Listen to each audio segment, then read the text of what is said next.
하나님은 하나님의 모든 백성을 사랑하시지만 특별히 하나님의 사랑을 입은 사람이 있는데 그가 누구냐 하면 바로 다윗입니다.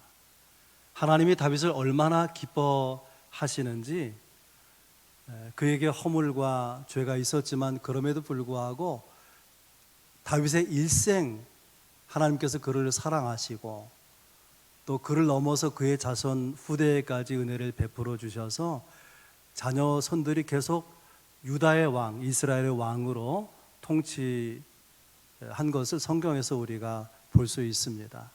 오늘 본문은 이스라엘의 첫 번째 왕으로 하나님이 세웠던 사울을 40년 만에 패하시고 하나님께서 다윗을 세우시는 거기에 관련된 말씀입니다.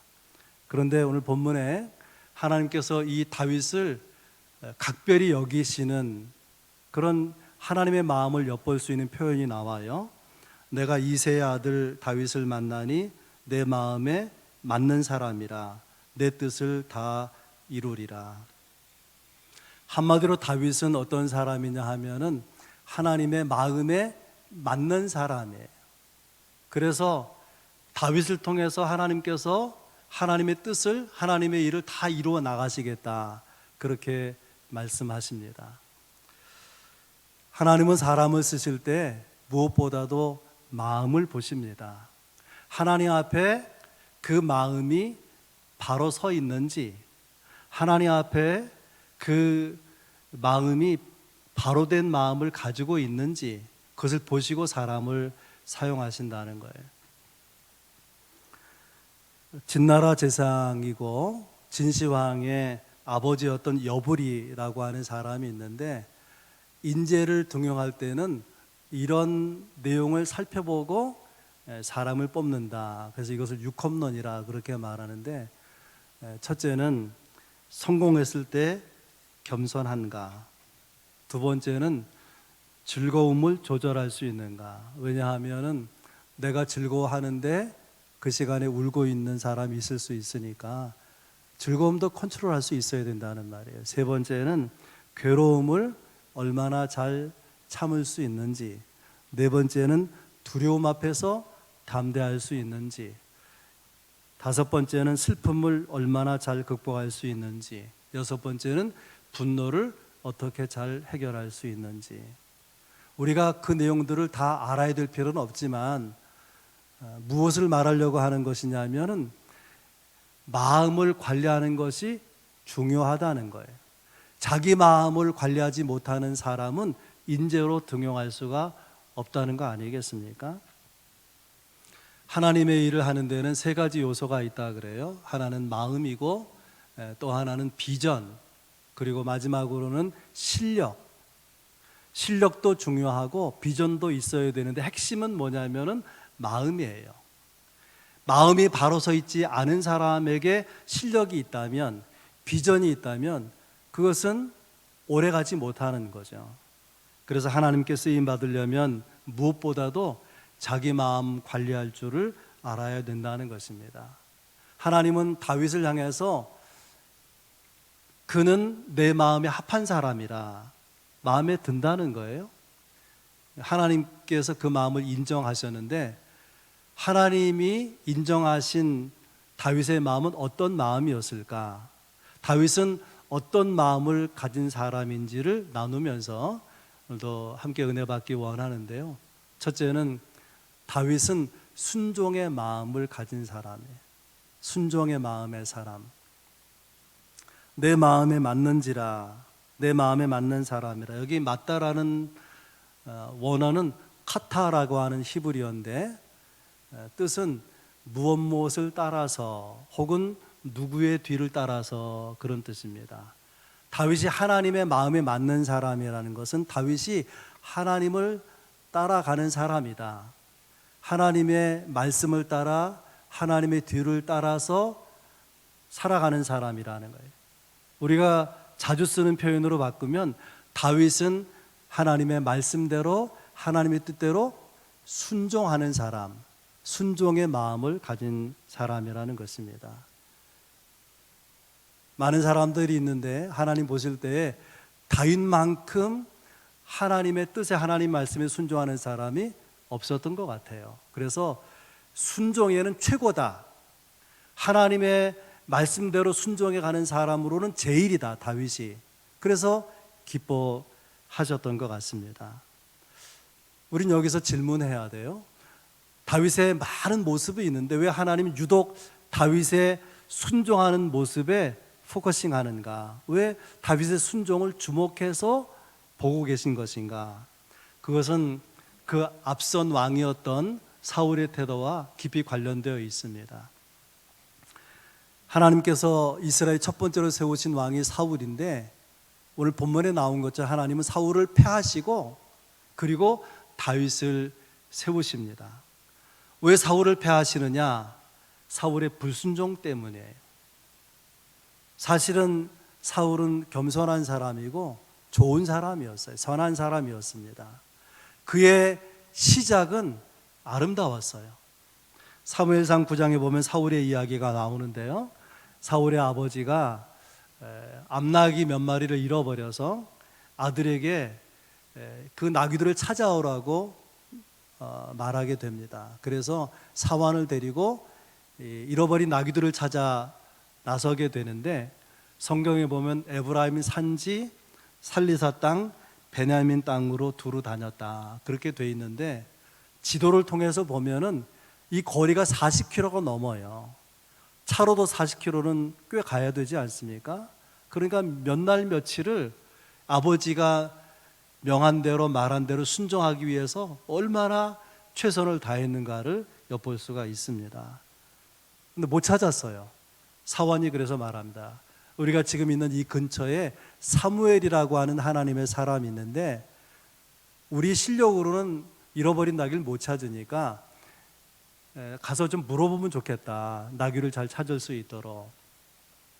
그래서 사환의 제안을 받아들이고 사무엘 선지자를 찾아가서 사무엘 선지자를 만나게 됩니다. 잃어버린 나귀를 찾으려고 갔다가 나귀는 찾지 못하고 누굴 만났냐면 사무엘 선지자를 만났다. 물론 나중에 나귀를 찾게 됩니다. 이것을 하나님의 관점에서 다시 말하면 이런 뜻이에요.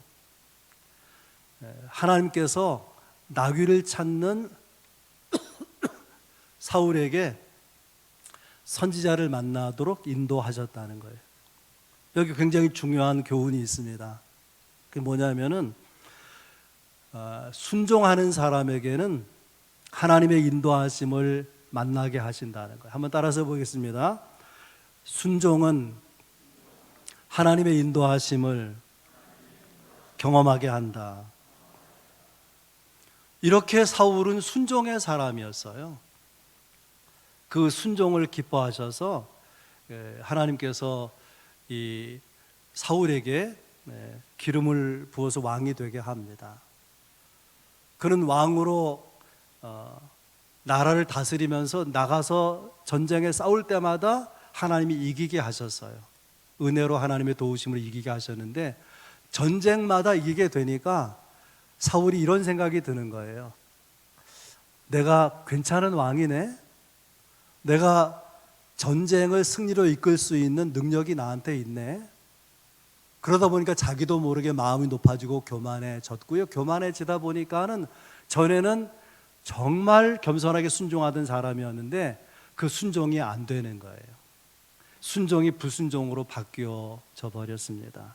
그런 대표적 사건이 아말렉과의 전쟁인데요, 성경에 보면 하나님께서 이스라엘이 가나안 땅으로 가는 길에서 싸움을 걸었던 아말렉을 진멸하라고 하셨어요.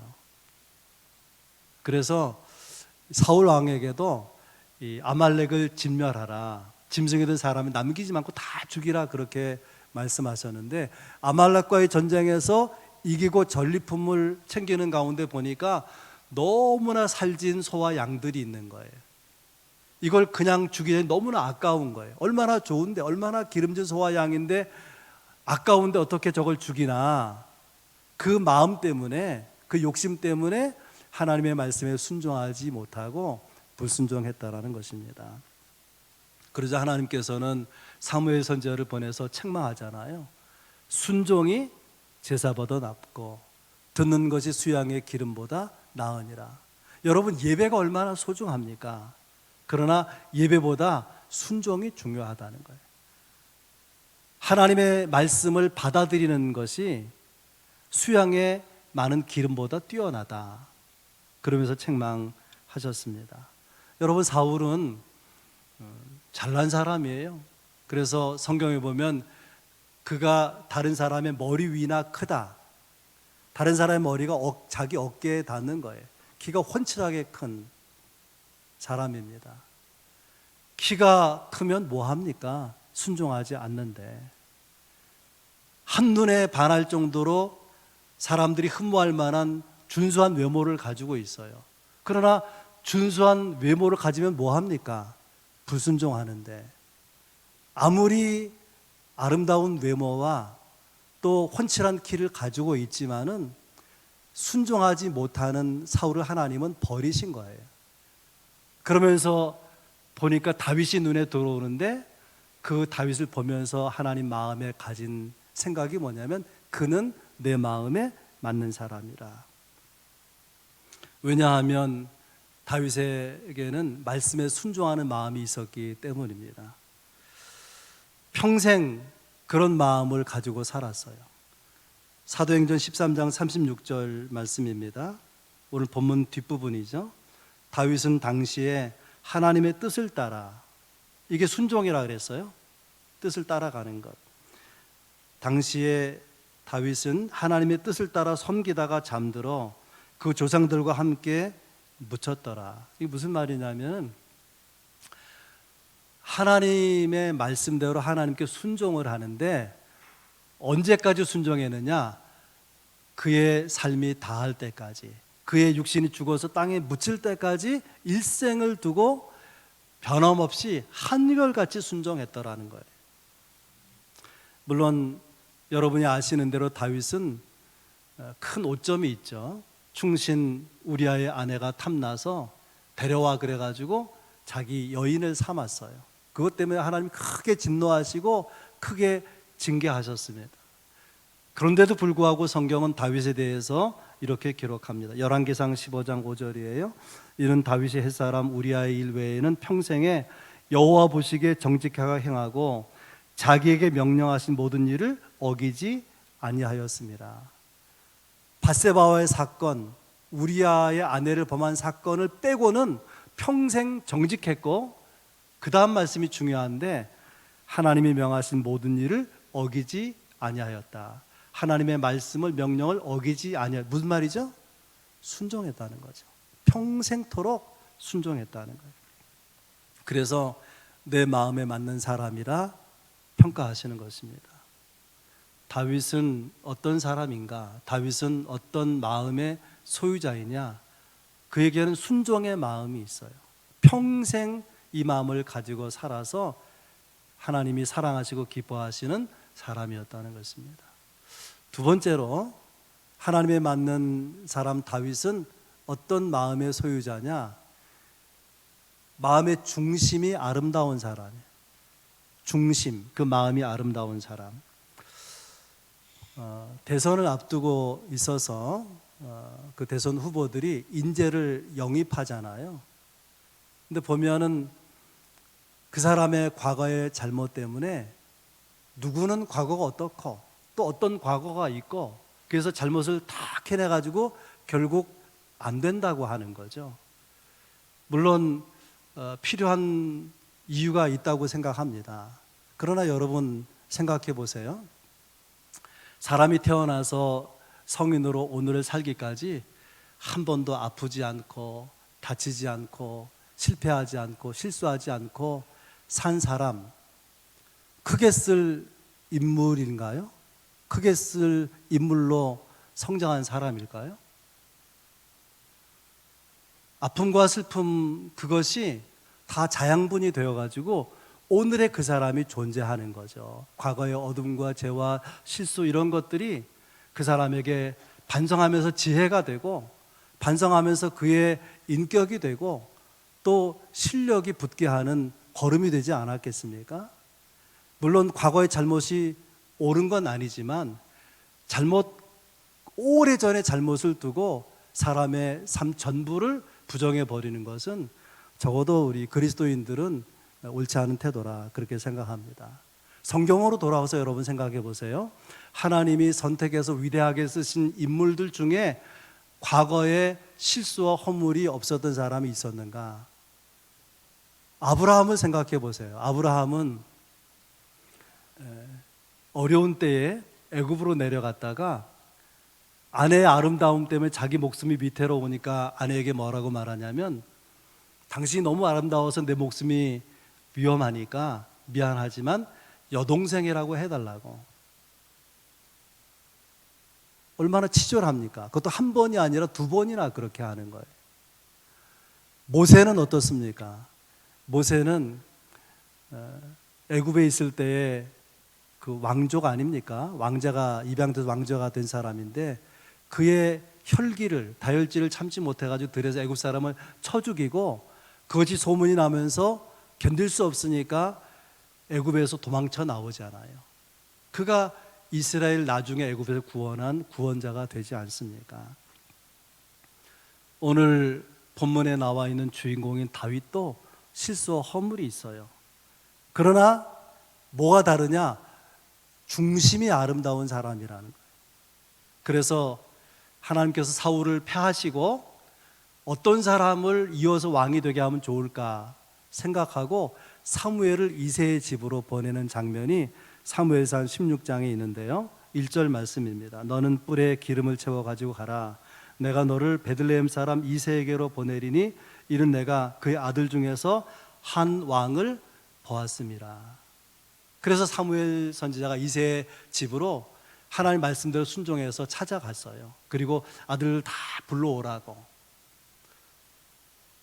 그렇게 사무엘 선지자 앞에 선을 보이는 아들들을 보면서 큰아들이 사무엘 선지자 앞에 서니까 사무엘 선지자가 아마 손뼉을 치면서 그랬구나, 이래서 하나님이 나를 이새의 집으로 보내서 기름 부으라고 하는구나. 그렇게 정말 마음에 드는 그런 아들이었어요, 엘리압이. 그러자 성령께서 사무엘에게 말씀하십니다. 내가 보는 것은 사람과 다르다. 사람은 외모를 보지만 나 여호와는 속 중심을 보느니라. 그러니까 엘리압의 외모는 준수했지만은 중심이 하나님이 합격할 만한 수준은 아니었다고 하는 거죠. 그래서 엘리압을 제끼고 그 다음에 둘째 아들, 셋째 아들, 넷째 아들 쭉 7아들을 다 만나보았는데 하나님의 영이 아니라고 사인을 주는 거예요. 그래서 사무엘이 묻습니다. 이새에게 이 7명의 아들이 전부냐? 이게 다냐? 그랬더니 다윗이 하는 말이 재미있어요. 다윗이 뭐라고 말하냐면, 아니라 말째가 하나 남아있기는 한데 들에서 양을 치고 있습니다. 이게 무슨 말이냐면, 다윗의 아버지 이새의 생각으로는 내 아들들 중에서 누군가 택해서 왕이 되는 기름 부음을 받게 할지라도 다윗은 아니라는 거예요. 아버지의 눈에 다윗은 기대에 못 미치는 아들이었다 그 말이에요. 형제들이 볼 때도 다 가서 선을 보고 인사를 가는 자리에 너는 그냥 가봐야 소용없어. 너는 어차피 선택을 못 받을 건데, 형들의 눈에도 기대에 못 미치는 동생이었습니다. 그런데 불러오라고 하니까 다윗이 사무엘 앞에 서게 되는데, 그때 하나님이 사무엘 선지자에 이렇게 말합니다. 이가 크니 그에게 기름을 부으라. 나는 사람의 외모를 보지 아니하고 속 중심을 보는데, 그가 이는 크니 그에게 기름을 부으라. 내 마음에 그 중심이 합당한 사람이다, 그 말 아니겠습니까? 어떤 교훈이 여기에 있습니까? 사람이 보기에는 초라해도, 아버지가 보기에는 초라해도, 형들이 보기에는 수준 이하라고 할지라도 하나님이 보실 때에 마음에 맞는 사람이 있는데 그건 누구냐면 중심이 아름다운 사람, 그 중심이 하나님을 향해 있는 사람. 그래서 주님이 선택하셨다고 하는 것입니다. 하나님은 우리를 보실 때 무엇보다도 우리의 마음을 보십니다. 오늘 마음을 중심으로 해서 말씀드리는 거예요. 마음은 단지 생각이 아니고요, 단지 감정이 아니고 마음은 내면의 정신이에요. 내면의 태도가 마음이에요. 영혼의 중심이 마음이고 영혼의 진원지가 마음이에요. 그러니까 마음이 비껴나가면 참 힘든 거예요. 마음이 벗어나 버리면, 마음이 죽어버리면 그냥 끝나는 것입니다. 마음 떠난 가족, 마음 떠난 직장인, 직장에서 마음이 떠났어요. 마음 떠난 교인, 돌이켜야 되겠지만 쉽지 않은 거죠. 마음이 떠난 사람을 붙들고 하나님이 일을 시킬 수가 있겠습니까? 마음이 먼저죠. 그래서 잠언 3장 5절에는 지혜자 솔로몬이 이렇게 말합니다. 너는 마음을 다해 여호와를 신뢰하라. 뭘 다해? 마음을 다해서. 이걸 한문으로 전심이라 그러죠. 여러분, 우리가 전심으로 하나님을 향해야 될 것입니다. 마음을 가지고 하나님을 사모해야 될 거예요. 우리의 마음이 하나님을 향해 가야 될 것입니다. 여러분의 마음은 어디를 향해서 가고 있습니까? 다른 데 마음을 두지 말고 하나님께 마음을 두시기를 바랍니다. 다윗 수많은 일들을 겪었지만 그러나 그의 중심은, 그의 전심은 하나님을 향해 있었다는 거예요. 역대하 16장 9절에 이렇게 말합니다. 여호와의 눈은 온 땅을 두루 감찰하사 전심으로 자기에게 향하는 자들을 위하여 능력을 베푸시나니. 하나님이 누구에게 능력을 주시느냐? 전심으로 하나님을 향하는 사람에게 능력을 주시겠다는 것입니다. 하나님이 보시는 것은 실력이 아니에요. 지능이 아니고 그의 마음의 중심이 하나님을 향하는지, 그의 중심이 아름다운지를 보신다는 것입니다. 시편 63편 1절에 이런 말씀이 있어요. 하나님이여 주는 나의 하나님이시니라. 내가 간절히 주를 찾되 물이 없어 마르고 황폐한 땅에서 내 영혼이 주를 갈망하며 내 육체가 주를 앙모하나이다. 우리는 산 좋고 물 좋은 곳에 사니까 물의 소중함을 잘 모르죠. 중동 지방에 땅의 대부분이 광야이거나 또 심각한 경우에 사막인 그런 지역에 사는 사람에게 있어서 사막을 건너가야 할 일이 생기잖아요. 그럼 제일 먼저 챙기는 것이 물입니다. 음식은 며칠 못 먹어도 살 수 있지만 물을 한 모금도 먹지 못하면 며칠 못 버티고 죽는 거란 말이죠. 그래서 준비해간 물이 떨어진 나그네에게, 사막을 건너는 여행자에게 있어서 목마름이라는 것은 얼마나 심각합니까? 그래서 어디 물이 없을까, 이 목마름을 해결할 수 있는 물이 없을까를 찾는, 사모하는 마음이 있잖아요. 그런 갈망같이 내 영혼이 주를 앙모하나이다, 내 영혼이 주를 사모한다고 시인은 노래하는 것입니다. 성 버나드라고 하는 사람이 찬송시를 써서 우리 찬송가에 곡이 수록되어 있는데, 찬송가 85장 9절을 생각만 해도 내 마음이 좋거든 그 얼굴 배울 때야 얼마나 좋으랴. 많은 성도들이 애송하는 찬송이고 저도 좋아해서 나도 모르게 흥얼거리는 찬송 중에 하나예요.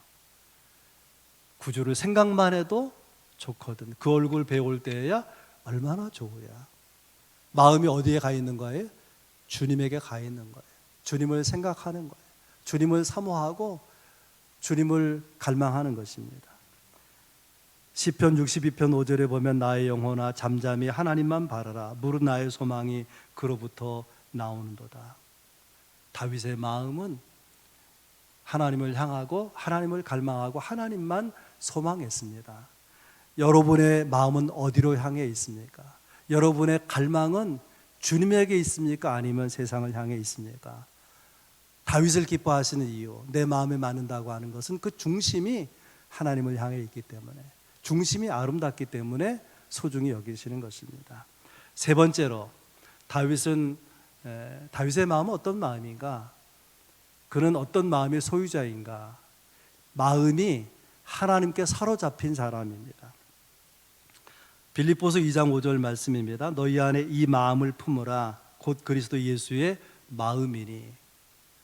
바울 사도가 빌립보 교인들에게 편지를 보내면서 성도들이, 하나님의 백성들이 예수의 마음을 품고 살기를 바라는 거예요.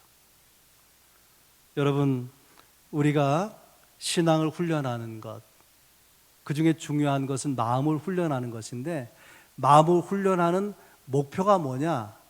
그것은 주님을 닮아가는 것입니다. 주님을 닮아가는 것. 주님을 닮아가는 것이 어떻게 생각하면 높은 수준이죠.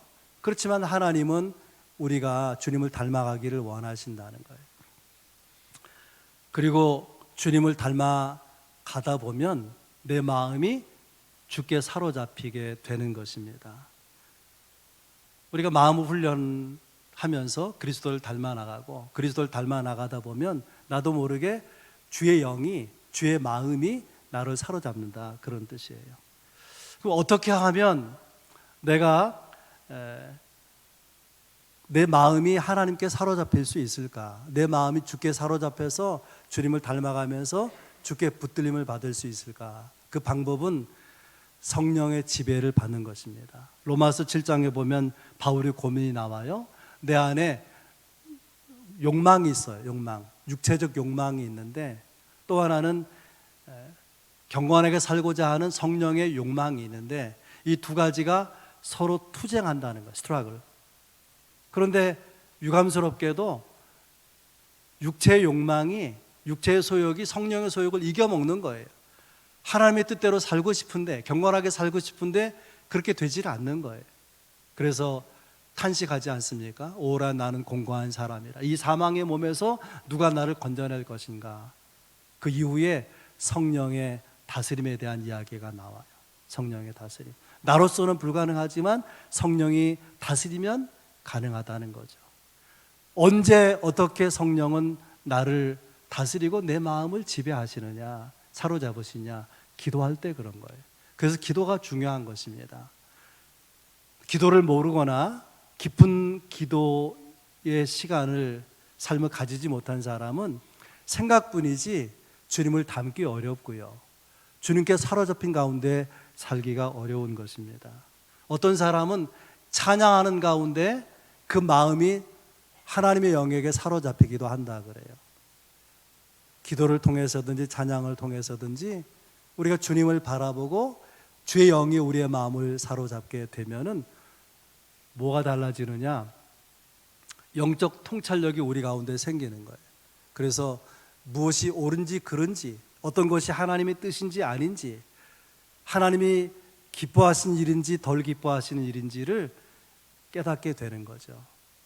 그런 통찰력 가운데 살아가게 되면서 우리는 예수를 닮은 거룩한 모습으로 변화되어 나가고, 우리의 삶에 경건의 습관, 또 거룩한 습관이 붙어 나가게 되는 것입니다. 우리는 사람들 비교하죠. 나 참 누구 훌륭하다, 누가 참 괜찮다. 하나님 보시기에는 다 도토리 키재기예요. 사람들이 볼 때는 뭐 좀 차이가 있는 것 같지만 그냥 하나님 보실 때 다 피조물에 불과한 것이, 다 엇비슷해요. 비슷비슷한 것입니다. 그러나 그 마음을 어떻게 훈련하는가에 따라서 삶은 놀랍게 차이를 이룬다는 거예요. 그래서 능력으로 볼 때, 실력으로 볼 때는 뭐 별 차이 없이 또 좁혀갈 수도 있고 그러지만은, 자기 마음을 컨트롤한 사람, 자기 마음을 단련해서 그리스도를 닮아가고 또 하나님의 영의 지배를 받는 그 마음이 하나님에게 사로잡힌 사람의 삶은 하늘과 땅 차이처럼 놀랍게 달라진다는 것입니다. 시편 16편 7절에 나를 훈계하신 여호와를 송축할지라. 밤마다 내 양심이 나를 교훈하도다. 양심이 나를 교훈한다. 내 속마음이 나를 교훈한다는 거죠. 이어서 8절에 보면 여호와를 항상 내 앞에 모시며 그가 나의 오른쪽에 계심으로 내가 흔들리지 아니하리로다. 하나님을 내 마음에 모십니다. 그러면 내 마음을 누가 사로잡죠? 하나님이. 그래서 내 마음이 하나님께 사로잡힌다는 것은 내 마음을 하나님이 다스린다는 거예요. 내 마음 안에 주님을 모시고 계시다, 그런 뜻이죠. 어떤 결과가 이루어지느냐? 그 다음 절에 이러므로 나의 마음이 기쁘고 내 영도 즐거워하며 내 육체도 안전히 살리니. 너무나 소중한 말씀이에요. 내 마음에 기쁨이 있고 영도 즐거워하고 육체는 안전하다. 이걸 다른 말로 샬롬이래요. 샬롬. 샬롬은 그냥 평안한 마음이 아니고 모든 바라는 것들이 구비되어서 조화롭게 이루어져 있는 상태, 그게 샬롬이에요. 샬롬.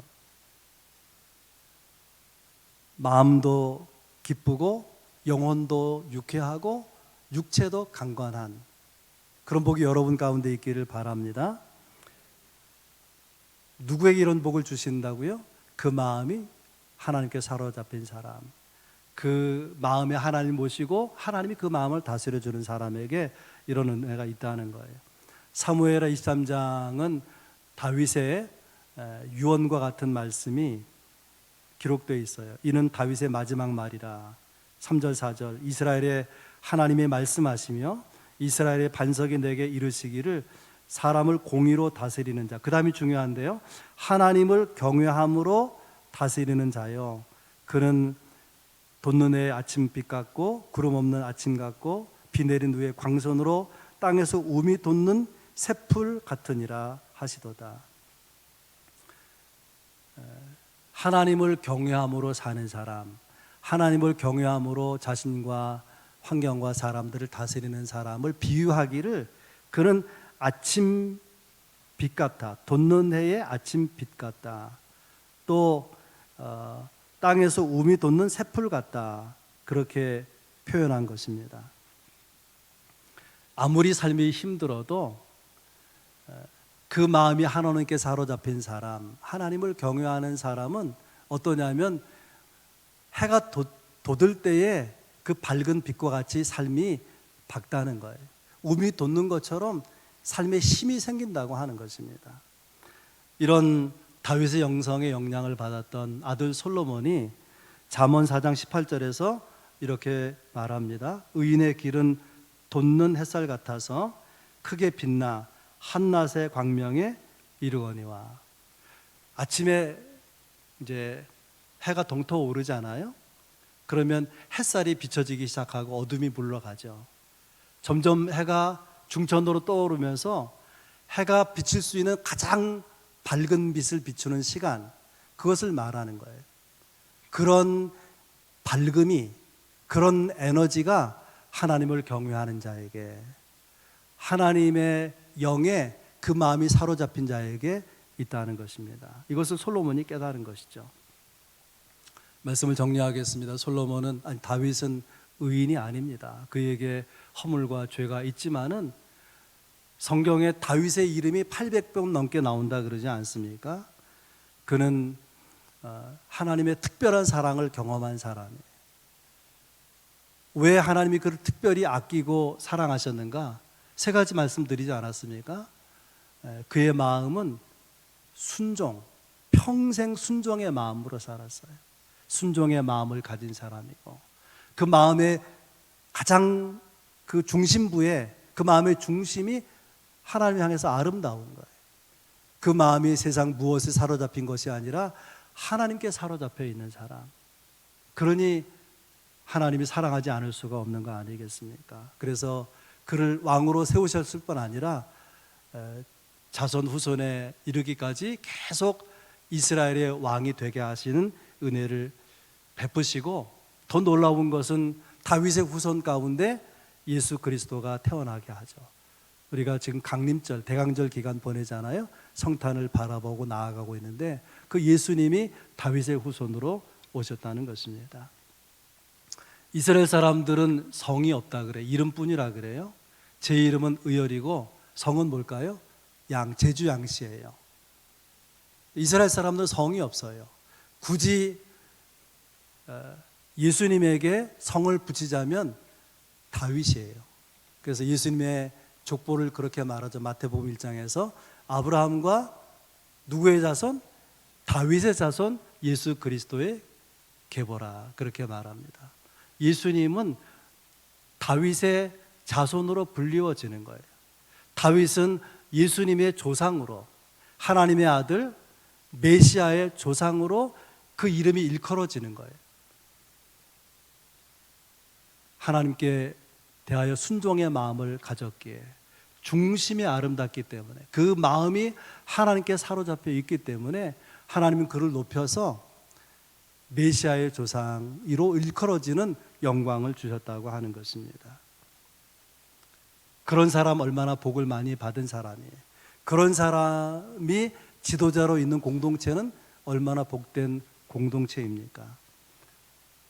내가 다른 사람과 비교해서 뛰어나다고 하지 못할지라도 마음이 아름다우면, 중심이 아름다우면, 중심이 주 앞에 받쳐져 있다면은 하나님은 여러분을 사랑하시고 여러분을 들어서 높이 쓰시는 그런 축복을 여러분 가운데 주시리라 믿습니다. 기도하겠습니다. 하나님 아버지,